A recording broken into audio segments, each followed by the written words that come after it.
Welcome back to the MHN Sports Minute. This is episode 39, and here is the midterm special. I'm your host, John Madej, and I'll be recapping the fall sports seasons and giving you a winter season update. The varsity football team went 7-4 during the regular season. They had a lead in defense led by league defensive MVP Pat Andrews, where they made the playoffs but sadly lost to Bishop Fenwick in the first round. They would end the season with a Turkey Bowl victory over Littleton. Standouts for the varsity squad were quarterback Connor Capone, running back Thomas Hirsch, lineman Drew Hobbs, and utility defender Lucas Kale. The JV football team had an incredible season as they went undefeated and ended the season 9-0. The team was led by freshman Dylan Gallo, who finished the season with a whopping 1,700 passing yards, 24 touchdowns on a 64% completion percentage. The boys varsity soccer team had a great season as they had a record of 14-4-3. The standout game was a tie against eventual state championship winners in Bromfield.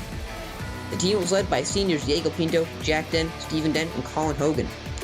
Junior goalie Judson Norris was also a key piece in the team's success. The boys have had success in the playoffs as they beat Gardner in the first round before sadly losing in a heartbreaker in the second round to Keefe Tech. The JV boys soccer team also had a solid season as they went 10-6-1. The girls varsity soccer team had a good season as they finished the year at 10-7 and made the playoffs.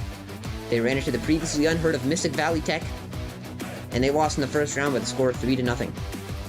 The team was led by Ali Roach and Megan Silks, but they also had key contributors throughout the team, such as goalie Valentina Meza. The JV girls soccer team had a very good season as they went 13-2-1. This was a very young squad with loads of good players to keep an eye out for the future of girls soccer. The boys and girls cross-country teams both had incredible success, as the cross-country team is starting to see the fruits of their labor. The boys team was led by Nico Champion, Gabe Arroyan, and Connor Nasada. The girls teams were led by Liz Freeman, Grace Sharon, and Rose Mendez. Both teams managed to qualify for the All-State meet, as the boys snagged a wild card spot, and the girls landed themselves in a top 7 finish. The varsity field hockey team had a rough season this year, as they had a record of just 1-14. The team was led by Lindsay McCabe, Caroline Gallo, and the Bacalo sisters. The JV field hockey team had a solid season, as they went 4-6-1. The golf team went 3-6 this season, but they were led by league MVP Patty Canerney. Now for the winter season updates through the middle of January. The boys varsity basketball team is currently 5-2, but they have managed to play well throughout the season. Even in games where they have lost, they've managed to fight until the very end. The team is led by senior Kyle Monahan, who recently joined the 1,000-point club after a huge 34-point game in a win over Clinton, along with Adam Fowler, who's been dealing with a recent ankle injury but is starting to make a comeback, and Connor Capone, who is currently leading the league in three-pointers.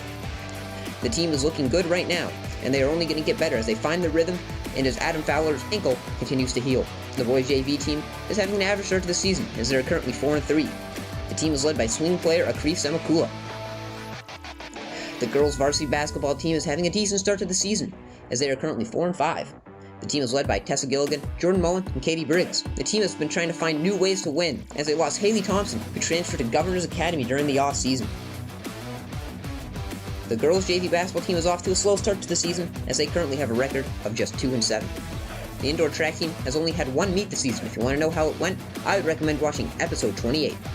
The Maynard Aspet co-op hockey team is off to a good start after a COVID outbreak forced them to cancel some games.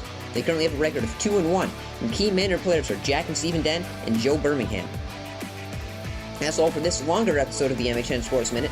I've been your host, John Madej, and I hope you all have success on your midterm exams this week.